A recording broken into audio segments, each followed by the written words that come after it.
সবাইকে স্বাগতম জানাচ্ছি কলিস রেসিপিতে। আবারও চলে এলাম শবে বরাতে স্পেশাল দারুণ স্বাদের একটি বরফি বা গাজরের হালুয়ার রেসিপি নিয়ে।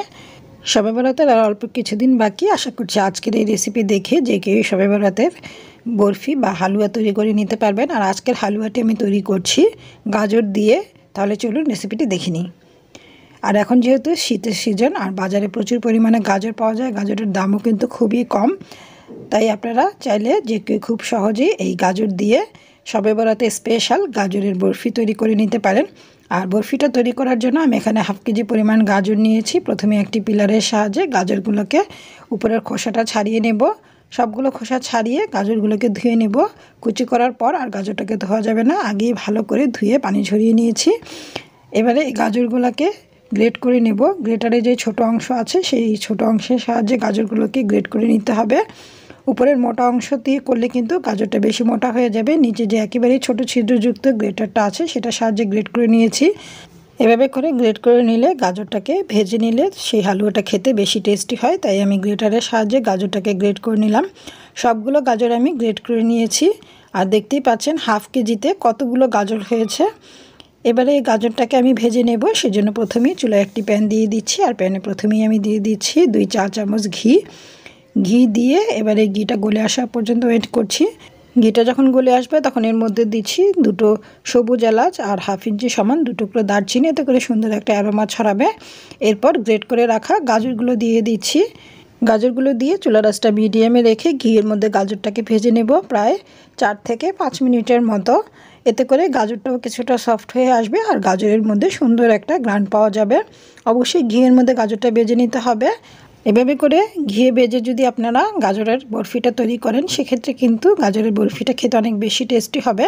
4-5 মিনিটের মতো আমি গাজরটাকে ভেজে নিয়েছি। এখন এই পর্যায়ে দিয়ে দিচ্ছি 1 কাপ পরিমাণ লিকুইড দুধ। হাফ লিটার দুধকে ঘন করে জাল করে নিয়েছি, সেখান থেকে 1 কাপ পরিমাণ ব্যবহার করছি। 250 ml মেজারমেন্ট কাপের 1 কাপ। এতে করেই আমার গাজরটা সেদ্ধ হয়ে যাবে। আর গাজরটা যেহেতু একেবারেই চিকন করে গ্রেট করা, গাজরটা সেদ্ধ হতেও কিন্তু খুব বেশি সময় লাগবে না। এখন দিয়ে দিচ্ছি 3/4 কাপ পরিমাণ চিনি। আমি এখানে লাল চিনিটা ব্যবহার করছি, তাই 3/4 কাপ দিচ্ছি। তবে আপনারা যদি সাদা চিনিটা ব্যবহার করেন সেক্ষেত্রে চিনির পরিমাণটা একটু বেশি দিতে হবে, 1 কাপ পরিমাণ দিলেই হবে। লাল চিনি কিন্তু একটু কম লাগে পরিমাণে মিষ্টি খাবারে।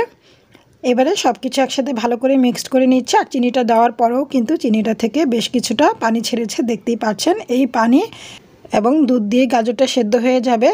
ভালো করে মিক্সড করে নিয়ে এবার এটাকে ঢেকে দিচ্ছি আর 8 থেকে 10 মিনিটের মতো গাজরটাকে সেদ্ধ করে নেব। 4-5 মিনিট পর একবার ঢাকনাটা খুলে সব কিছু একসাথে খুব ভালো করে মিক্সড করে দিয়ে চুলার আঁচটা একটু মিডিয়াম করে দিতে হবে, যাতে করে পানিটাও শুকিয়ে আসে আর গাজরটাও খুব ভালো করে বয়েল হয়ে যায়। প্রায় 10 মিনিটের মতো আমি গাজরটাকে সেদ্ধ করে নিয়েছি। সেদ্ধ করার পর পানিটাও কিন্তু টেনে এসেছে। আর অবশ্যই গাজরটা বয়েল করার সময় খেয়াল রাখতে হবে গাজরটা যেন পুড়ে না যায় এবং কোনো পানি না থাকে। দেখতেই পাচ্ছেন গাজরটা কিন্তু খুব ভালোভাবে সেদ্ধ হয়ে গিয়েছে আর পানি এবং দুধটাও কিন্তু টেনে গিয়েছে। এই পর্যায়ে এসে চিমটি পরিমাণে লবণ দিয়ে দিলাম আর দিয়ে দিলাম 1 চা চামচ ঘি। শেষ পর্যায়ে এসে এই ঘিটা অ্যাড করার ফলে গাজরের বরফিটা আরও বেশি টেস্টি হবে।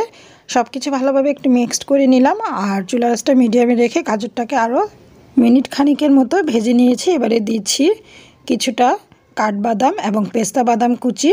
আমি প্রায় 5-6টা কাঠবাদাম আর 5-6টা পেস্তা বাদাম কুচি করে নিয়েছি, সেখান থেকে অর্ধেকটা পরিমাণে দিয়েছি। এবারে দিয়ে দিচ্ছি 2 টেবিল চামচ গুঁড়ো দুধ। শেষ পর্যায়ে এসে গুঁড়ো দুধটা অ্যাড করার ফলে গাজরের বরফিটা খেতে কিন্তু অনেক বেশি টেস্টি হবে। প্রথমেও যেহেতু দুধ দিয়ে গাজরটাকে সেদ্ধ করেছি, আপনারা চাইলে এখানে পাউডার দুধটা স্কিপ করতে পারেন, তবে দিলে কিন্তু টেস্ট আরও বেশি বাড়বে।